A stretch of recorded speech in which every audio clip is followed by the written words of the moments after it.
Fear is a pretty cool game, in part because I think its success was almost accidental.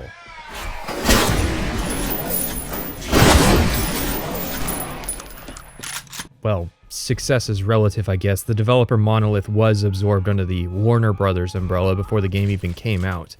And after the franchise fizzled out, they ended up making the Middle-earth games. What a weird transition. It gets even weirder when you find out that they've been further gutted by being forced into making a superhero game for Wonder Woman? But what's the story with Monolith? Well, there are two types of first-person shooter developers from the 90s. You were either a studio that was pushing the technology to make something that wasn't even possible years prior, but would make extremely simple games, or you were taking the existing technology to try and create something truly impressive and marketable. Monolith was the latter, similar to Raven. Look at Doom 3. A year prior, id was trying to push the envelope with an FPS rooted in horror. I didn't get to play Fear as a kid, but I did play Doom 3, and I'm not particularly nostalgic about those memories. It's an impressive game in terms of technology, especially compared to Fear. Jesus, just look at these character models. A boy! We've got a son, Catherine. A beautiful, healthy baby boy. But that's just serving the purpose of having a character there. It's not Half-Life 2, again released the year prior and eager to show off its character models at immense length. Yet Fear sits at the big boys table anyways, and that's because instead of focusing on amazing lighting, physics, or character animation, Fear is about the gameplay.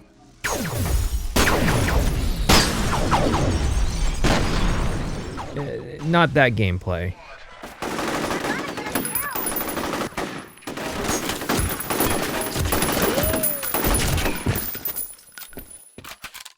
Demonstrating technology is neat, but the thing Monolith was demonstrating was how fun it could be. See, Fear is a complex game. You can say it's a fusion of horror and action. I would say it's firmly an action game that largely failed at its aspirations of horror. It's in the title, Fear, but each letter is punctuated as was required by the Patriot Act. First encounter, assault, and recon. That sounds stupid, but that's likely the point. The fact that it stands for Fear is on the nose, like it's compensating for not really being scary.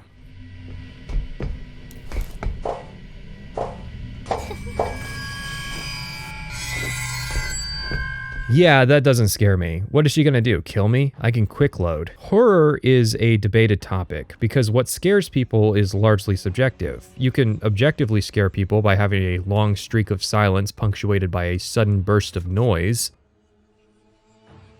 I'm not going to do that to you because it's brutish. I don't play a lot of horror games because obviously I, a big, strong, brave man, do not find them scary. Rather, it's something they added to try and make the game scary that actually complemented the combat. It's called pacing. Pacing is an often misunderstood or underutilized tool in game design. Take Project Warlock. It is very authentic in that it copies the pacing of the games it is drawing its inspiration from. Which is to say, it is room after room of combat, and if it isn't, you are lost. Fear pacing is more like you fight a squad, then you recover from fighting while exploring, eventually restock your resources, and then you hear another squad coming and prepare to fight them. You are given time to process what is happening, but the key to making that work is that something also has to happen. You try to do this in a game without good combat, it's going to fail. But we know Fear combat is good, so now let's ask, why is it so good? I like to start with effects and aftermath. I'd say the title, but that's lame. Combat encounters in Fear end in a crime scene. Get the mod that makes decals and blood permanent, and you could play this game co-op where players take turns trying to guess what happened in the previous combat encounter just from the evidence. When you're shot, there is a blood spatter and bullet hole behind you. That's the kind of detail this game goes for.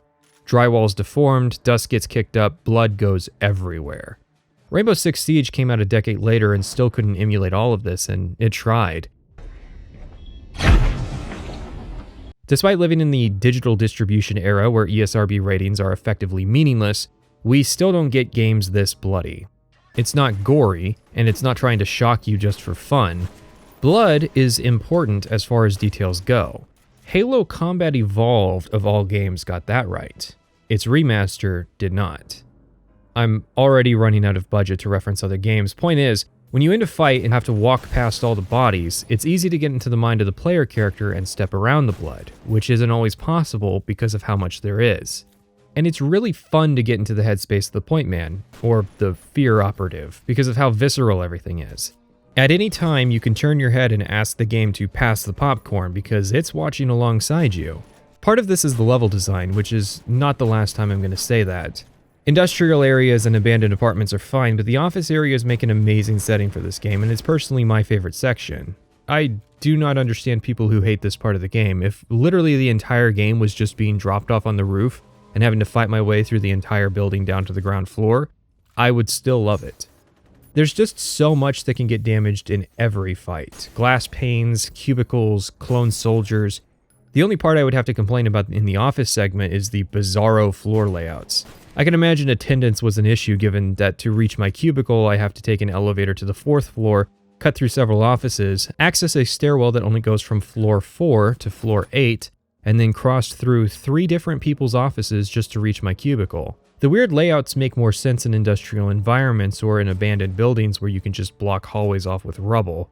But the other area where level design is important is in artificial intelligence. AI is an often misunderstood part of game design, largely because it's extremely technical and is boring to explain. So it's easier to write it off as magic. It practically is. The AI lead designer later went on to get his PhD from MIT, and his thesis was about, guess what, artificial intelligence. So of course Fear has amazing combat AI. In a paper he wrote for GDC 2006, the year after Fear, which I actually do recommend you read, Jeff Orkin accurately and correctly explained the problem that was facing AI designers in the mid-2000s, which is that players were satisfied with 90s AI, which for the most part just detected and fought the player, but that studios were having trouble keeping up with the demand for innovation.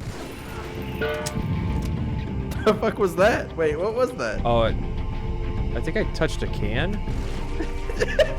I watched one of our Marines get shot in the head, and then it did that. It made that noise. It went bonk. And that was because instead of creating new systems, they were trying to just stack more and more complexity on old ones. It was like solving a traffic problem by shoving more lanes onto a road. It was more traditional to use a finite state machine, which would give the AI multiple states to be in. Peacetime, combat if you detect the player, etc. Orkin decided instead to use goal-oriented action planning, or in essence, instead of AI just being in a combat state where it tries to establish a line of sight and uses cover when it's not shooting, the AI would have goals it would try to accomplish. FSMs are good enough for most games, but leads to simple and replicable behaviors. Goal-oriented systems don't, because the enemies basically watch what you're doing and react. In fact, Orkin remarks that one of the goals of the system was to keep the AI fun because it's very easy to develop a system that just kills the player. It's a lot harder to develop a system that creates adequate challenges to overcome.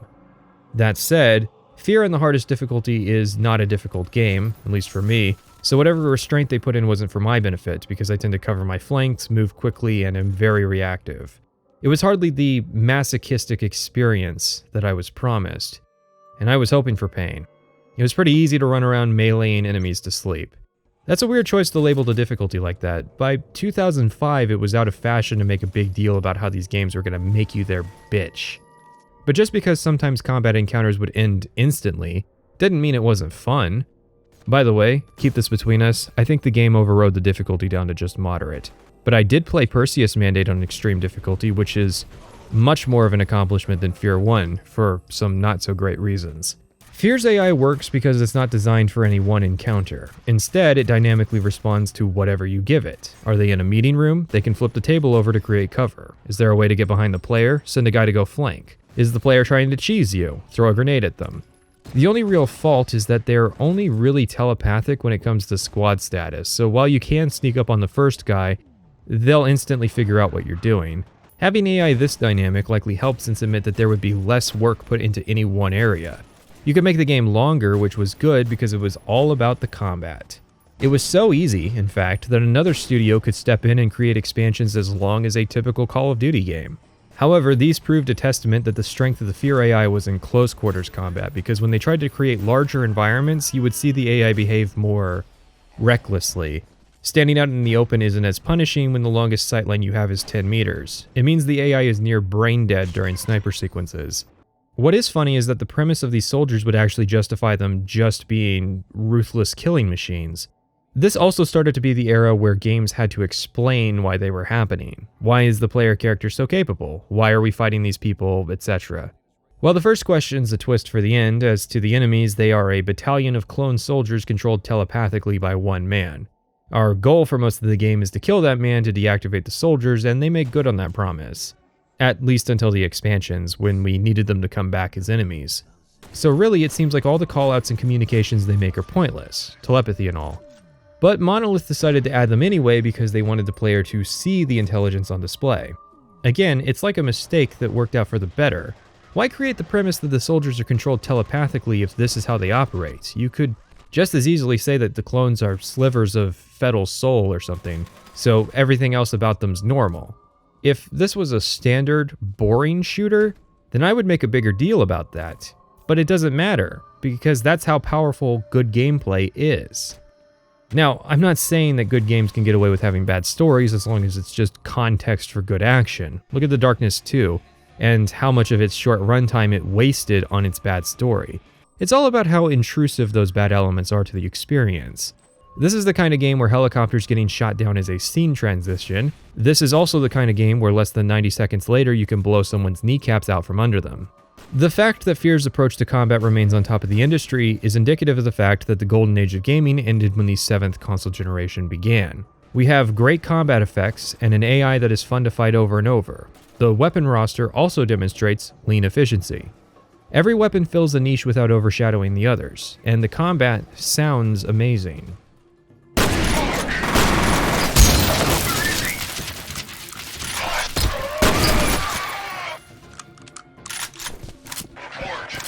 The ammo economy, however, is almost non-existent. Pretty much the only scarcity was in the most powerful of weapons and grenades, so there was never any tension or worry of running out of ammo in the middle of a fight. And given how powerful the shotgun is, it reloads way too quickly. Managing your supply of health packs is also a joke, and I never decided to play it safe for fear of ever running out. Which is strange to say of a horror game. There's no restrictions because the most powerful weapon in the game are the shotguns and rifles that most of the enemies carry. The best way to stop me from running around with a Spaz 12 killing a literal battalion of clones is to cut off my supply. But that would make Fear a bad action game. I think the vast majority of these guns ever made are in the hands of these clone soldiers. You'd think Evil Incorporated wouldn't spend the cash buying them expensive sport shotguns. But Half-Life did it, and this game is basically just about fighting the Hecu Marines. That said, the combat is not really where the horror is. Instead, that's in between combat, which is very often dark. Now, it needs to be stated, the player character in Fear does not utilize a flashlight. He uses a headlamp. If things ever get scary, just imagine this guy wearing a headlamp. The headlamp has a limited battery that recharges, which I always find annoying. It doesn't create tension, it just means I'll sit somewhere until it recharges. There's only a few times where you get attacked in the dark and a recharging headlamp doesn't make those encounters better. What makes the headlamp actually tense to use is the fact that the AI can enter into a combat alert when they see the light generated by it. So you're incentivized to not use your flashlight on the off chance that you might get the drop on a patrol. The lighting in this game is amazing. It's not just the occasional lamp that swings around in an explosion, it's that there's so much dynamic lighting. I'm surprised the headlamp isn't also a dynamic light source, at least without a mod. Darkness is actually dark. It's amazing how often that can get messed up. There were a few occasions in the expansion where there was unexplained ambient lighting, which just goes to show how deliberate Monolith was in Fear 1. You can watch your shadow on the wall and make sure it isn't sticking around corners, and on the flip side, use the enemy's shadows to predict their movements. My only complaint about the lighting is that it's used to signify where health and reflex boosters are located to improve your combat abilities, but the game also uses normal green and blue lights as part of the environment. Yeah, there's some player character progression in this game. It's just raising your health and the duration of the slow motion, which was reset anyways when you load up Extraction Point, which is supposed to be a direct continuation. The slow motion in particular is, well, obviously it's a selling point of the game, but when I tested it a bit I found that the AI is also made less accurate when you use it. It infinitely recharges and you get way too much, meaning that it's easy to cheese pretty much every encounter by using it. If I was designing this, I'd probably have a resource alongside the health packs for recharging your reflexes, like downing massive amounts of caffeine. You could probably beat this game on the hardest difficulty without dying just by overusing this power. That might be the point, since it's apparently just the unique power granted to us by being the paranormal girl's son, which makes it so that we can do the video game protagonist things that other people in this setting can't. Although the Perseus Mandate protagonist also has it as well, so who knows. Like, this is about how long normal guys last in this universe. Our chances just aren't good. The twist is that we are the product of an experiment that Evil Incorporated did involving this little girl that we see throughout the game. Well, she's not actually so little anymore, nor is she particularly happy about the experiment. It is a fine premise for explaining where this military force came from, why so many weird things are happening, and why we aren't immediately killed like pretty much everyone else. But I'm not going to pretend that the story was particularly good or compelling, or that it's the perfect excuse, since in Extraction Point the replicas began deploying in even bigger numbers than before. Fear was good about making it feel like you fought your way through the majority of them, but obviously there had to be sequels. Part of the story's issue is the way the game uses its characters. For instance, you have Jankowski. He's a member of our team that goes missing early and appears in hallucinations throughout, I guess to compel us to keep going. But the game never conclusively answers what really happened to him, because that's not important, it's about the combat. But then why slow things down by even involving him in the proceedings instead of just killing him early? That's why I think the horror aspects of the game failed, just in a way that happened to make the action aspects of the game better. Throughout the game, you can find phones and Alienware laptops filling us in on the story. Get it? Because that's what it took to run this game back then. Usually there was something to do while overhearing the phones, like picking up armor and grenades stashed in the room. But sometimes there wasn't, and sometimes the phone call would be something like, "Hey, hope work is going well and you haven't been murdered. Love you." In fact, that was all you could find in Extraction Point. I mean, I guess it's realistic, and they try to make it seem very tragic that most of these employees got thrown onto a body pit at the bottom of the elevator shaft. It is clear that while this is Alma getting revenge for what happened to her, that there's a lot of collateral damage along the way. It's not like that guy generating TPS reports even worked at the company when they decided to impregnate. Point is, while what's going on here is extremely simple as far as justifications for games go, it's fine. Although I do find blowing up the vault a forced segment of the game. That's a lot of damage to accomplish basically nothing. I guess it set up the sequels. The game flirts with the idea of confronting our nature as a rube, but never makes any good on it. The only point where it isn't fine is when it slows things down just to sell the imagery. It didn't feel like Alma was a dangerous paranormal force as much as she was just a prankster who always took things too far. The only instance of this being creative is when it made it seem like the game glitched out and I fell through the map geometry, only to land in a pool of blood. That was cool. Hence why the expansions both reused the idea. That wasn't as cool. But yeah, it's annoying, and like most horror elements, it doesn't work the second time, which is a testament to how good the rest of Fear is that this game is immensely replayable anyways. Just thinking about the Cortana segments of Halo 3 makes me not want to play that game casually, and Fear does that a lot more often. I suggest you go to Steam. Oh, wait. To buy Fear on Steam, you have to purchase the complete pack for $55, because that's the only way they can rope people into buying the sequels as well. Now you could do that, or you could go to GOG and just buy the game you actually want. Given the rights holders are still in business, it's weird that the franchise is being treated like abandonware. What happened? Fear was really good and sold appropriately. The problem was that in 2004, Monolith was purchased by Warner Brothers, but Vivendi Games, the publisher that Monolith had originally made their distribution deal with, still owned the name Fear. Monolith would immediately move on to develop Fear 2, while Vivendi handed Timegate Studios the license to develop Extraction Point and Perseus Mandate as expansions to Fear 1. By the time Fear 2 came out, Monolith had reacquired the name from Vivendi. To give you guys a bit of lore, Vivendi was a French media company sitting on top of Sierra Online and Blizzard, that in 2004 merged with Universal Interactive, and then in 2007 would merge with Activision into the Activision Blizzard we know today. However, ActiBliz was not interested in many of the titles that had come as part of the agreement. Weird, right?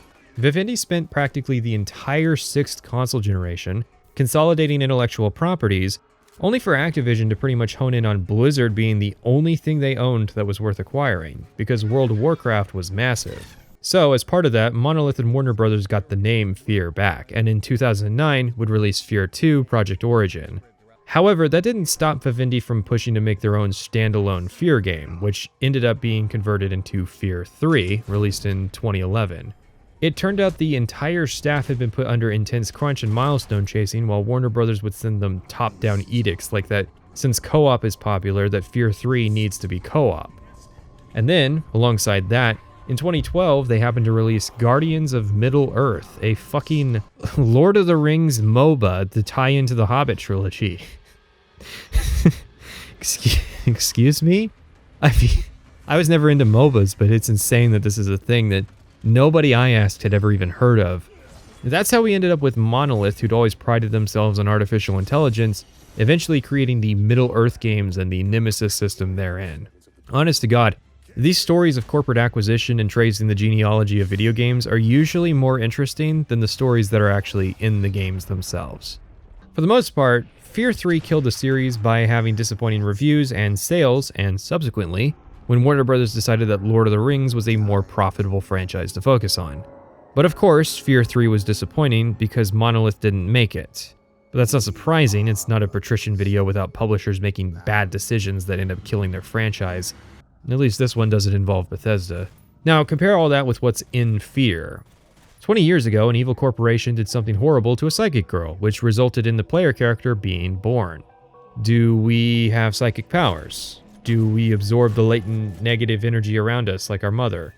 No. We just have advanced reflexes because the Matrix was cool. I don't know why Fettel acts like we don't have memories. It's actually been 20 years since our birth. I assume we just got raised. I mean, how seriously am I supposed to take the story where the main corporate cleaner wiping evidence of wrongdoing is this guy? Despite double-crossing us multiple times, we still take his suggestion of blowing up the vault to kill a ghost. I kinda like him. I think it's the Hawaiian shirt. As fun as Jurassic Park references are, it's an odd inclusion tonally, and the game is aware of that because it changes the music to be goofy. Again, this might be them trying to do some horror thing I don't understand that ended up not working out. And then you have the expansions. You might be wondering, if Extraction Point and Perseus Mandate were made concurrently, and Extraction Point is even a direct sequel, how did Fear 2 handle those story elements? The answer is that they didn't care and made it a separate timeline. Disconnected from server. What the fuck? Is this a Ubisoft game? Yeah, so while Fear 1 received a few patches, the expansions did not. Version 1.0, baby. Modding compatibility can be hit and miss. For instance, Fear had a fixed user interface, which means that at modern high resolutions, it's absolutely tiny. It also struggles with the frame rate on modern computers because DirectX 8 was created by sinners who didn't understand how USB drivers work. Those problems can be fixed easily on all versions, but if you want the mod that makes all the bullet holes and blood permanent, then that only works in Fear 1 and Extraction Point. And the mod that makes the headlamp a dynamic light source will only work in Fear 1. This is all because Monolith didn't actually make the expansions, meaning they had to be separate versions of the game, and TimeGate was experimenting and trying to address criticisms of the base game in their own design. They made the level layouts more open because some people complained about the claustrophobic nature of a horror action game that was inspired by John Woo movies. A common talking point in the death of the Fear franchise is that it started turning into Call of Duty, which I would argue started with Extraction Point and was in full effect by Perseus Mandate. For every one good level or detail that EP has, it has 5 not-so-great things. For instance, in the subway section, they improved the level deformation to not just chip tiles off the wall, but have entire chunks of walls get destroyed when exploded. But they forgot to really create good justifications for why most of the doors can't be opened. Fear always made it generally clear why you couldn't go through a door. The expansions don't bother. Perseus Mandate is a whole other beast. Fear in 2005 was amazing. Fear in 2006 was dated because of the generational transition. In fact, when Fear came out on the Xbox 360, it was released with updated HD textures, HDR, and an updated particle system. It was even stated by the devs that it was better to release their game at the apex of the 6th generation than wait for the early 7th. But Fear in 2007 was extremely quaint. This is a level and an expansion for a AAA video game released in 2007. I want you to bear in mind that this was released the day after Call of Duty 4 came out. But it makes sense. Remember, Vivendi was responsible for this, who was at this point trying to pitch themselves to Activision. This expansion's really bad. You can at least say that Extraction Point is kind of like off-brand Fear. It at least has the same form of the original game, so if you're just looking for more Fear content, it's fine. Perseus Mandate is just a different product entirely.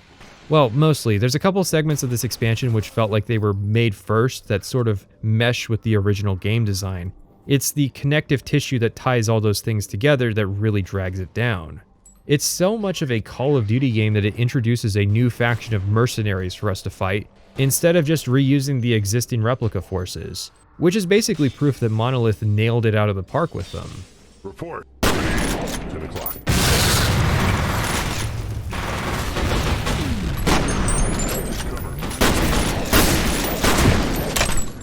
Yeah, that's the best they can do with the Merc callouts. They take more damage than replicas, and they use weapons that do more damage. They also just don't seem as advanced in their behaviors, which is easy to contrast because in some instances Perseus Mandate still uses the clone soldiers, which of course were some of the better parts of the expansion. Because these guys take more damage and dish it out so fast, the pace of fights slowed down drastically as I switched to just trying to nail headshots from behind cover. There are also these commando guys that were extremely annoying to fight. I also noticed that there were a lot more health packs and armor kits everywhere, like they were trying to emulate regenerating health. This was when I just started running past encounters where possible, except these guys are bosses, so it just locks the door until you're done. Pretty much everything that made Fear cool is lost in this expansion, and that's reflected in the review scores. Fear went from an 88 to a 75 to a 61. There are some weird contemporary criticisms of Perseus Mandate, which is that it was called formulaic. It's weird to complain that it's doing the same thing over and over when 1, that's not true, and 2, that would have been better. Literally all you have to do is make more. If you have a good thing going, why would you want the expansions to change anything? This is a winning formula, which is just a sign that Vivendi probably saw Fear's original design as too dated. Ultimately, it came down to the fact that the wave of strong first-person shooters that defined the turn of the millennia had come to an end between the original and its final expansion. Timegate Studios went on to develop their own game, Section 8. The problem was that their publisher, South Peak, which I had literally never heard of, ended up in a lawsuit with them over the game that would eventually see Timegate liquidated. Oh, and to add to that, while the lawsuit was ongoing, Gearbox decided to outsource development of an Aliens game to Timegate, which ended up being Colonial Marines. That sounds bad, but the nearest I can tell is that the game's low quality was not entirely their fault, just mismanagement due to the success of Borderlands.